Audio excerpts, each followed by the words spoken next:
Hello everyone, welcome to Study Tricks. दोस्तों, अगर आप लोग कोई भी ऐसे एग्जाम की तैयारी कर रहे हैं जिसमें यूपी जीके से क्वेश्चन पूछे जाते हैं, तो आज से जो हम लेक्चर सीरीज आप लोगों के लिए स्टार्ट करने जा रहे हैं बहुत ज़्यादा इंपॉर्टेंट साबित होने वाली है। तो यूपी जीके स्कैनर सीरीज के नाम से ही इसको हम स्टार्ट कर रहे हैं। जो हमारी बुक है तो इससे हम सारे क्वेश्चन उठाएंगे, और ये बुक आप चाहें तो परचेज कर भी सकते हैं। अदरवाइज हम आपको यूट्यूब पर भी इसके क्वेश्चन कराएंगे।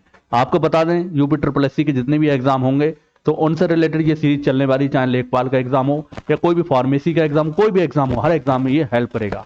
तो आज हम इसका पार्ट नंबर 1 डिस्कस कर रहे हैं, और इसी तरीके से हम इसके लेक्चर लाते रहेंगे और लाइव क्लास स्टार्ट कर देंगे। आप लोग एक टाइम फिक्स कर लेंगे, ठीक है। तो चलिए स्टार्ट करते हैं आज का वीडियो। तो हमारा पहला क्वेश्चन है, उत्तर प्रदेश के नामकरण के संबंध में जून 1836 से लेकर 24 जनवरी 1950 तक के कालानुक्रमिक रूप से सही अनुक्रम का चयन करें। फ्रेंड्स, ये ऐसे क्वेश्चन है हर कोई इसे नहीं कर पाएगा, क्योंकि यूपी ट्रिपल एस सी आजकल बहुत हार्ड क्वेश्चन पूछ रहा है यूपी जीके में। तो मैं उम्मीद करता हूं चाहे आप इस बुक से करें या फिर जो हम सीरीज करा रहे हैं इससे करें, तो अगर उसको पूरा कर लेते हैं तो मेरे हिसाब से तो यूपी जीके का आप कोई भी क्वेश्चन नहीं छोड़ के आएंगे। अब इसका आंसर आप खुद से लगाएं। जो लोग बहुत अच्छी तैयारी होगी वही इसका आंसर दे सकते हैं। तो पहले आप इसे खुद से करने की कोशिश करेंगे, तो इसमें ऑप्शन नंबर तो हमारा सी करेक्ट हो जाएगा। तो सबसे पहले उत्तर पश्चिम प्रांत है, फिर उससे उत्तर पश्चिम प्रांत आगरा एवं अवध है। ये नामकरण है, इसको चलो एक्सप्लेन कर लेते हैं। तो आप देख सकते हैं इसका ऑप्शन नंबर सी करेक्ट हो जाएगा। उत्तर प्रदेश के नाम के समय के साथ कई परिवर्तन हुए हैं। जो सही कालानुक्रम इस प्रकार है। सबसे पहला आ जाता है जून 1836 से। तो जून 1836 से जो उत्तर प्रदेश का नाम था क्या हुआ करता था? उत्तर पश्चिम प्रांत, ठीक है। फिर आ जाता है फरवरी 1877 से। तो फरवरी 1877 में ये उत्तर पश्चिम प्रांत एवं आगरा एवं अवध, तो ये नाम हो गया इसका। 1902 की अगर हम बात करें तो 1902 से ये आगरा एवं अवध का संयुक्त प्रांत कहलाया जाने लगा। तो आप देखेंगे इस क्वेश्चन से कितनी चीजें आपको देखने को मिल रही हैं। एक क्वेश्चन आप कर लेते हैं तो 10-12 क्वेश्चन जो आपके इजी वाले हैं वो कवर हो जाएंगे, ठीक है। 1937 से केवल संयुक्त प्रांत या यूनाइटेड प्रोविंस के नाम से कहलाया जाने लगा, लेकिन 24 जनवरी 1950 से ये उत्तर प्रदेश बन गया। तो ये इसका नाम का जो क्रम है इस हिसाब से रहा है। अगर आप पूरी थ्योरी पढ़ेंगे तब भी यही चीज आपको समझने को मिलेगी, और इस क्वेश्चन को आप कर लेंगे तो भी आपको यही चीज समझ में आ जाएगी। तो इसलिए हमारा ऑप्शन नंबर सी पूरी तरीके से करेक्ट हो जाएगा। चलिए अगला क्वेश्चन देखते हैं। तो अगला क्वेश्चन है, उत्तर प्रदेश की भौगोलिक स्थिति के बारे में निम्नलिखित कथनों पर विचार करें। तो इसमें कथन दिए गए हैं। सबसे पहला है, राज्य का कुल क्षेत्रफल तो कितना दिया गया है? 2,40,928 वर्ग किलोमीटर है, जो भारत के कुल भौगोलिक क्षेत्रफल का लगभग 7.33% है। दूसरा हमारा कथन है, क्षेत्रफल की दृष्टि से यह राजस्थान, मध्य प्रदेश, महाराष्ट्र के बाद भारत का चौथा सबसे बड़ा राज्य है। अगला है, राज्य की सबसे लंबी सीमा मध्य प्रदेश के साथ लगती है, जबकि सबसे छोटी सीमा हिमाचल प्रदेश के साथ स्पर्श करती है। तो उपरोक्त में से कौन सा से कथन सही है? तो आपको बताना, ये 3 कथन आपको दिए गए, 1, 2, 3, जो मैंने आपको पढ़कर सुना दिए। अब आपको फैसला करना है इनमें से कौन सा सही है। केवल 1 और 2 सही है, केवल 2 और 3 सही है, केवल 1 और 3 सही है, या फिर 1 और 3, 1, 2, 3 तीनों सही है, या फिर इनमें से कोई नहीं, ठीक है। ये आपको बताना है। अब ये क्वेश्चन भी वही लोग कर पाएंगे जिनके पास यूपी जीके का अच्छा खासा ज्ञान है। तो इसमें हमारा कौन सा ऑप्शन करेक्ट हो जाएगा? ऑप्शन नंबर इसमें हमारा डी करेक्ट हो जाएगा। 1, 2 और 3, यानी तीनों बिल्कुल सही है। क्यों सही है इसको आप देख लेते हैं। कथन 1 की बात करें तो उत्तर प्रदेश का कुल भौगोलिक क्षेत्रफल 2,40,928 वर्ग किलोमीटर है, जो भारत के संपूर्ण क्षेत्रफल का कितना है? जो भारत का संपूर्ण क्षेत्रफल कितना है? तो ये 32,87,263 वर्ग किलोमीटर, जो कितना है लगभग भारत के क्षेत्रफल का। जैसे कि ये भारत का मैप है रफली, तो ये भारत का मैप है, तो यहाँ पर यूपी है। तो यूपी जो भारत का कुल क्षेत्रफल है 32,87,263 वर्ग किलोमीटर, और यूपी का कितना है? 2,40,928 वर्ग किलोमीटर, जो भारत के क्षेत्रफल का कितना हो जाता है? 7.33%। तो इसको आप ध्यान रखेंगे। कथन 2 की बात करें तो क्षेत्रफल की दृष्टि से उत्तर प्रदेश भारत का चौथा बड़ा राज्य है। तो इससे सबसे बड़ा राज्य कौन सा आ जाता है? राजस्थान है सबसे बड़ा राज्य उत्तर प्रदेश, सॉरी इंडिया का, भारत का। उसके बाद मध्य प्रदेश है, फिर महाराष्ट्र है, उसके बाद चौथे नंबर पर यूपी आ जाता है, ठीक है। कथन तीसरा है, उत्तर प्रदेश की सर्वाधिक लंबी सीमा की स्पर्श करने वाला राज्य मध्य प्रदेश है, और सबसे कम सीमा स्पर्श करने वाला राज्य कौन सा है? हिमाचल प्रदेश। तो इस तरीके से थोड़ा सा यूपी का मैप भी मैं थोड़ा सा बना के दिखा देता हूँ। इस तरीके से ये यूपी का मैप बन जाता है। तो अगर आप यहाँ पर देखें, यहाँ देखेंगे तो ये मध्य प्रदेश का है, यानी कि एमपी है। और ये थोड़ा सा ये किसका स्पर्श होता है, तो ये किसका स्पर्श होता है, तो ये आपका जो राज्य है हिमाचल प्रदेश, उससे टच होता है। ठीक है, तो इसलिए हमारे तीनों कथन सही हो जाए, इसको ध्यान रखेंगे। सूची 1 को सूची 2 से सम्मिलित करें और सही कूट का चयन करें।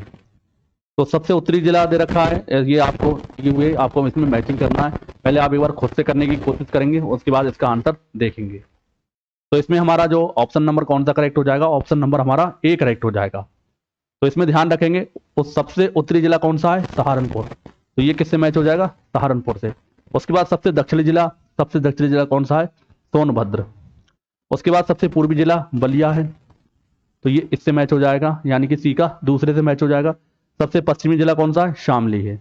तो आप देखेंगे एक क्वेश्चन आप कर रहे हैं और कितने क्वेश्चन का आंसर आपको मिल रहा है।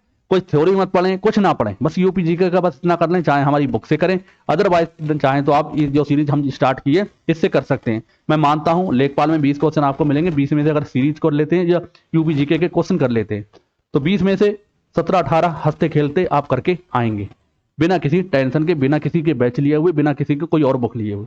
अगर आप लोग भी चाहें तो इस बुक को परचेज कर सकते हैं, ये है हमारी यूपी जीके की स्कैनर बुक। इसी तरीके से कंप्यूटर स्कैनर भी बहुत जल्दी देखने को मिलेगा, आप चाहें तो इस बुक को इस नंबर पर परचेज कर सकते हैं।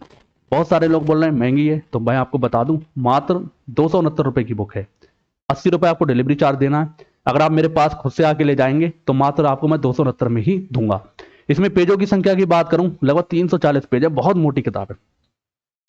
इससे आप प्रैक्टिस कर लेते हैं। मैं मानता हूं यूपीपीएससी हो एग्जाम हो या कोई भी एग्जाम हो जो उत्तर प्रदेश में जिसमें यूपी जीके से क्वेश्चन पूछे जाते हैं, एक क्वेश्चन आपका नहीं बचेगा। बहुत बेहतरीन कंटेंट है, मैं खुद कह रहा हूं बहुत बेहतरीन कंटेंट है। बाकी ये बुक हमारी होम्योपैथिक फार्मेसिस्ट की है, आयुर्वेदिक फार्मेसिस्ट की है, एजीटीए की है, और कंप्यूटर स्कैनर जल्दी आपको मिल जाएगा। यूपी जीके स्कैनर हम इस सीरीज में करा ही रहे हैं, अगर आप चाहें तो इस नंबर पर परचेज कर सकते हैं। इस बुक की कीमत भी बता देता हूँ, ये होम्योपैथिक की है तो ये 549 की है डिलीवरी चार्ज सहित, ये आयुर्वेदिक 599 की है, एजीटीए की 269 रुपए की है मात्र, और कंप्यूटर स्कैनर जब आ जाएगी तब इसका रेट डिसाइड होगा। बाकी ये आपको 349 रुपए की डिलीवरी चार्ज सहित यूपीजी के स्कैनर पड़ने वाली है। महंगी बुक लें, अच्छी बुक लें, महंगी नहीं है, आपको लग रहा है महंगी है, मात्र 269 रुपए की, 80 रुपए है, तो बस आपके डिलीवरी चार्ज और पैकिंग वगैरह के लिए जा रहे हैं, ताकि आप लोगों के पास बुक बहुत अच्छी तरीके से सेफ पहुंचे। अमेजोन और फ्लिपकार्ट पे मैंने इसे डाला था, तो लगभग उन लोगों ने इसके इन्होंने 269 में ही दी, बल्कि कम में दी, बल्कि मैंने दी थी 220-30 के आसपास, तो उन लोगों ने इसको 420 की बेच रहे हैं। अगर आप 420 की परचेस करेंगे तो मैं इसे अमेजोन और फ्लिपकार्ट और मीशो पे डाल दूंगा। अदरवाइज डायरेक्ट मंगाएंगे तो आप बेहतर रहेंगे, डायरेक्ट मंगा सकते हैं, कोई दिक्कत आपको नहीं आएगी। सीओडी मंगाएंगे तो 50 रुपये आपको एक्स्ट्रा देना होंगे और 100 रुपये एडवांस में देना होंगे डिलीवरी चार्ज के। ठीक है, चलिए आगे बढ़ते हैं। बाकी जो लोग फ्री में ये सीरीज हम करा रहे हैं, इससे अपनी तैयारी मजबूत कर सकते हैं। चलिए अगला क्वेश्चन है हमारा, 9 नवंबर 2000 को उत्तर प्रदेश के पुनर्गठन के समय राज्य के डैश पहाड़ी जिलों को अलग करके उत्तराखंड यानी कि तत्कालीन उत्तरांचल का राज्य का गठन किया गया था। तो कितने जिलों को काटकर बनाया गया था, इसमें आपको बताना है, तो ध्यान रखेंगे 13 जिलों को। ऑप्शन नंबर इसमें हमारा बी करेक्ट हो जाएगा। तो 9 नवंबर 2000 को उत्तर प्रदेश का विभाजन किया गया। इस विभाजन में उत्तर प्रदेश के 13 पहाड़ी जिलों को अलग करके एक नया राज्य उत्तरांचल का गठन किया गया, जिसका नाम बाद में उत्तराखंड कर दिया गया। तो ये थोड़ा सा इजी क्वेश्चन मान सकते हैं, लेकिन रिक्त स्थान पर आधारित है, तो इसमें भी कंफ्यूजन हो जाता है। बहुत सारे लोग इसे 11 ध्यान रखते हैं, तो ध्यान रखेंगे कितना है, 13। चलिए अगला क्वेश्चन देखते हैं। तो अगला क्वेश्चन है, उत्तर प्रदेश की राजधानी के स्थानांतरण के संबंध में निम्नलिखित कथनों पर विचार करें। तो सबसे पहला कथन दिया हुआ है, 1836 में राज्य की राजधानी आगरा थी। फिर उसके बाद 1858 में दूसरा कथन है जो हमारा, 1858 में राजधानी को आगरा से इलाहाबाद यानी कि अब प्रयागराज स्थानांतरित किया गया। अगला कथन है तीसरा, 1921 में राजधानी को आंशिक रूप से लखनऊ स्थानांतरित किया गया और 1935 से इसे पूर्णतः राजधानी बना दिया गया। उपरोक्त में से कौन सा कथन गलत है। एक चीज आपको और ध्यान रखना है, आजकल यूपी ट्रिपल बहुत ज्यादा चालाक बन गया है, तो ये पूछ रहा है कि इसमें गलत पूछे हैं। बहुत सारे लोग सही के उसमें रहते हैं, तो उसमें आपको बताना है कौन सा कथन गलत है। ठीक है, तो केवल एक गलत है, केवल 2 गलत है, 1 और 2 दोनों गलत है, कोई भी गलत नहीं है, या इनमें से कोई नहीं। ठीक है, तो एक ही बात आ जाती, तो इसमें ऑप्शन हमारा डी करेक्ट हो जाएगा, कोई भी कथन गलत नहीं है, यानी कि सभी क्या है, पूरी तरीके से सही है। तो ध्यान रखेंगे दिए गए सभी, मतलब जिसमें किसके हिसाब से, 1836 में राजधानी आगरा थी। 1858 में राजधानी को इलाहाबाद अब प्रयागराज स्थानांतरित किया गया। लखनऊ को 1921 में आंशिक रूप से और 1935 में पूर्ण रूप से राजधानी बनाया गया। क्योंकि सभी कथन सही है इसलिए कोई भी कथन गलत नहीं है। तो ध्यान रखेंगे, इस तरीके के क्वेश्चन की आप प्रैक्टिस करेंगे तो आप अपने आप ही चेक कर पाएंगे कि आपकी तैयारी कितनी ज्यादा मजबूत हो चुकी है। अगला क्वेश्चन है, क्षेत्रफल के आधार पर उत्तर प्रदेश का तीसरा सबसे बड़ा जिला कौन सा है? अगर मैं आपसे पूछूं उत्तर प्रदेश का सबसे बड़ा जिला कौन सा है तो आप बहुत आसानी के साथ इसका आंसर दे सकते हैं, लखीमपुर खीरी। अगर मैं आपसे पूछूं दूसरा सबसे बड़ा जिला कौन सा है तो हो सकता है वो भी आप बता दें, सोनभद्र। लेकिन आपको तीसरा बताना है। अब आपके पास दो ऑप्शन रह गए, हरदोई और सीतापुर। तो इसमें से कौन सा ऑप्शन करेक्ट हो जाएगा, या फिर इनमें से कोई नहीं, ये भी आपका हो सकता है। तो इसलिए हमारा ऑप्शन इसमें होगा option C correct, Hardoi. Hardoi क्या है, तीसरे नंबर का सबसे बड़ा जिला है। तो ध्यान रखेंगे उत्तर प्रदेश के सार्वजनिक क्षेत्रफल वाले 5 जिलों का अवरोही क्रम यानी घटते क्रम में इस प्रकार है। सबसे पहले लखीमपुर खीरी आ जाता है, तो इसका जो क्षेत्रफल है 7680 वर्ग किलोमीटर है। उसके बाद सोनभद्र है जिसका क्षेत्रफल 6788 वर्ग किलोमीटर है। और तीसरे नंबर पर आपका हरदोई आ जाता है जिसका क्षेत्रफल कितना है, 5989 वर्ग किलोमीटर। और चौथे नंबर की अगर हम बात करें तो वो सीतापुर है, 5743 वर्ग किलोमीटर। उसके बाद प्रयागराज है 5482 वर्ग किलोमीटर। अब आप खुद से क्वेश्चन क्रिएट करने की कोशिश करेंगे तो इसे हो सकता है क्रम वाइज दे दें या फिर इसे मैचिंग बेस दे दें। इसी क्वेश्चन अगर आप एक अच्छे से समझ लेंगे तो उससे आप खुद से बहुत सारे क्वेश्चन को क्रिएट कर सकते हैं। तो इसलिए एक आदत अपने अंदर डाल लें कि ये क्वेश्चन में इस तरीके से पूछा गया, हो सकता है ये क्वेश्चन पलट कर मिलान के हिसाब से पूछ लें, कथन निष्कर्ष के हिसाब से पूछ लें, या फिर आपका रिक्त स्थान के आधार पर पूछ लें। तो ये आपको ये चीज भी ध्यान रखना है। तो इस सूची के अनुसार हरदोई क्षेत्रफल की दृष्टि से तीसरा सबसे बड़ा जिला है। अगला फिर से आपको मैचिंग वाला क्वेश्चन है, तो आपको इसमें भी मैचिंग करना है। तो एक और आपको मंडल दिए हुए हैं, उसके बाद जिलों की संख्या दी गई है। तो ये भी क्वेश्चन आपके लिए बहुत अच्छा लेवल का क्वेश्चन मान सकते हैं। तो इसमें आपको बताना है कौन सा आंसर आपका करेक्ट होगा। तो इसमें हमारा ऑप्शन नंबर ए करेक्ट हो जाएगा। क्यों है करेक्ट, तो सबसे पहले हम बात करें कानपुर। तो कानपुर में कितने जिले हैं कानपुर मंडल में, तो ये हैं 6 जिले, यानी कि कानपुर के 6 हो जाएगा। उसके बाद आपका प्रयागराज है, प्रयागराज में आपके कितने जिले हैं, तो प्रयागराज मंडल में कितने जिले हैं, 4, ये इससे मैचिंग हो जाएगा। सहारनपुर मंडल में कितने हैं, सहारनपुर मंडल में 3 हैं। उसके बाद अलीगढ़ में कितने हैं, 4, अलीगढ़ और प्रयागराज में 4 हैं। ठीक है, तो इसलिए ध्यान रखेंगे। अब जैसे कि कानपुर 6 जिले कौन कौन से, कानपुर नगर, कानपुर देहात, इटावा, फर्रुखाबाद, कन्नौज, औरैया। प्रयागराज की अगर हम बात करें तो 4 जिले हैं, प्रयागराज, प्रतापगढ़, फतेहपुर, कौशाम्बी। सहारनपुर मंडल की बात करें तो 3 जिले हैं, सहारनपुर, मुजफ्फरनगर, शामली। अलीगढ़ की बात करें तो 4 जिले हैं, अलीगढ़, एटा, हाथरस, कासगंज। तो ये इसको ध्यान रखेंगे प्रयागराज और अलीगढ़ में 4 मतलब इन मंडलों में कितने जिले हैं, 4 जिले हैं। तो आप देखेंगे यहां से आपके मंडल भी पूरी तरीके से क्लियर हो जाते हैं। अगले क्वेश्चन पर आते हैं। अगला क्वेश्चन है, उत्तर प्रदेश के मंडलों को आपको उनमें शामिल किए गए जिलों की संख्या के आधार पर अवरोही क्रम यानी घटते क्रम में सही अनुक्रम क्या है। दोस्तों बहुत ही अच्छे लेवल का क्वेश्चन है। इस लेवल का क्वेश्चन आएगा, अच्छे से अच्छा स्टूडेंट इसमें कंफ्यूज हो जाता है। इसमें पूछा क्या गया, पहले आपको यही समझ में नहीं आएगा तो इसका आंसर आप कहां से देंगे। इसमें आपको मंडल दिए गए हैं और मंडल में आपको बताना, जैसे कि मेरठ में जितने भी जिले हैं, अलीगढ़ मंडल में भी जितने जिले हैं, उन्हें आपको लगाना है क्रम वाइज यानी कि घटते क्रम में। तो इसमें से आपको ये ध्यान रखना है कि इसमें कितने जिले आएंगे। तो इसके लिए आपको मेरठ मंडल में कितने जिले हैं ये पता होना चाहिए, अलीगढ़ मंडल में कितने जिले हैं ये पता होना चाहिए, आजमगढ़ मंडल में, सबके पता होना चाहिए, तभी आप इसका आंसर दे पाएंगे। तो ऐसे क्वेश्चन बहुत अच्छे लेवल के क्वेश्चन मान सकते हैं। तो इसलिए हमारा इसमें ऑप्शन नंबर ए करेक्ट हो जाएगा। तो इसके लिए आप ध्यान रखेंगे, सबसे पहले आ जाता है मेरठ में कितने जिले हैं, मेरठ मंडल में, तो मेरठ मंडल में आपके 6 जिले हैं। उसके बाद है आपका अलीगढ़, तो अलीगढ़ मंडल में आपके 4 जिले हैं।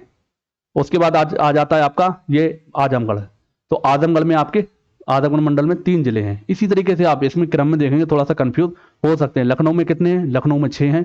फैजाबाद में आपके कितने, 5 हैं, तो ये उल्टा हो जाता है। कानपुर, वाराणसी और आपकी देवीपाटन, इनमें 3 जिले हैं इन मंडल में। तो इसलिए केवल हमारा ऑप्शन नंबर ए ही सही बैठ रहा है। चलिए अगला क्वेश्चन देखते हैं। उत्तर प्रदेश का कुल भौगोलिक क्षेत्रफल डैश वर्ग किलोमीटर है, जो भारत के कुल भौगोलिक क्षेत्रफल का डैश प्रतिशत है। अभी इस क्वेश्चन को मैंने कराया है, इसका आंसर बहुत आसानी से आप दे पाएंगे। तो उत्तर प्रदेश का क्षेत्रफल कितना है, 2,40,928 वर्ग किलोमीटर।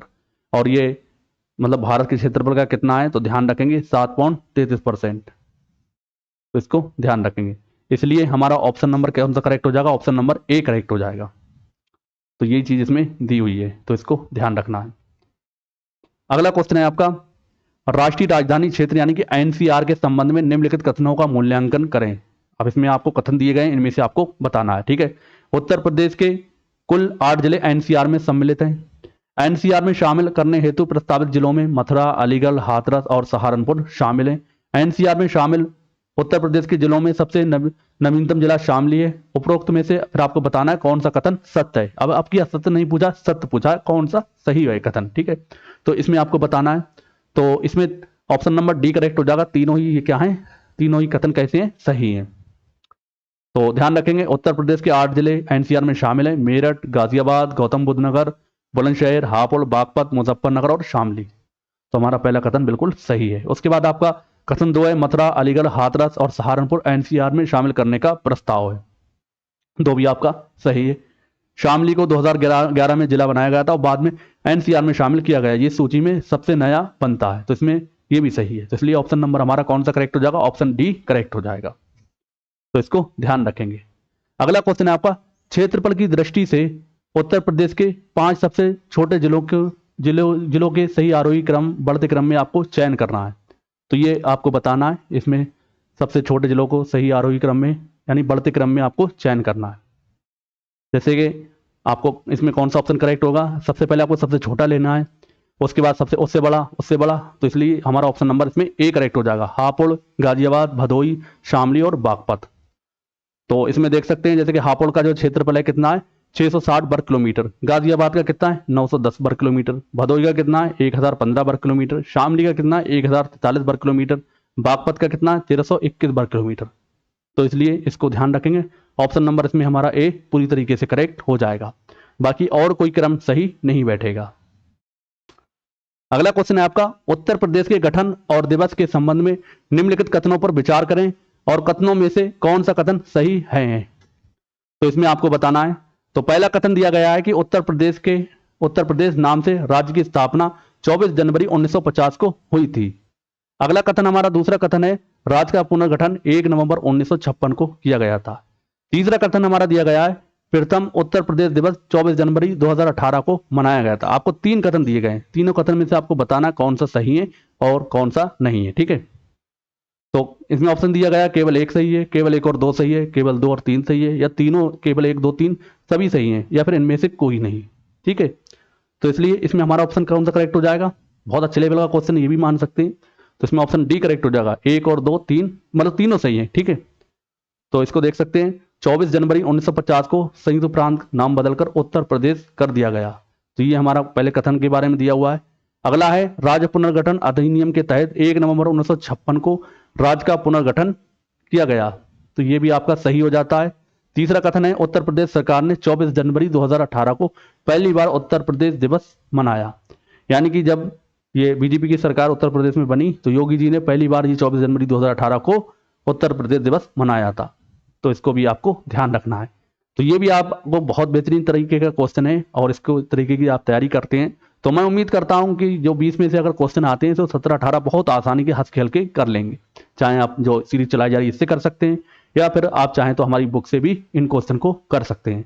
बुक मंगाने का प्रोसेस वही है कि आप नंबर पर कांटेक्ट कर सकते हैं, व्हाट्सएप पर आप कांटेक्ट करें, अपनी डिटेल सेंड करें, पेमेंट सेंड करें, आपको बुक सेंड कर दी जाएगी। लगभग हमारे पास से 5000 से ज़्यादा बुक्स जा चुकी हैं।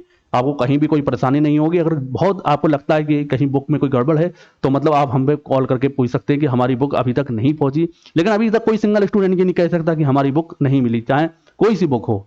लगभग 7-8 बुक हमारी ओर से लॉन्च की जा चुकी है और कंप्यूटर स्कैनर हो और कंप्यूटर स्कैनर और एलोपैथिक फॉर्म से ये बुक आपको बहुत जल्दी मिल जाएंगी, ठीक है। तो चलिए इस वीडियो में इतना ही रहने देते, कल से हम इसे लाइव आने की कोशिश करेंगे। मिलते हैं अगली वीडियो में, तब तक के लिए जय हिंद, जय भारत।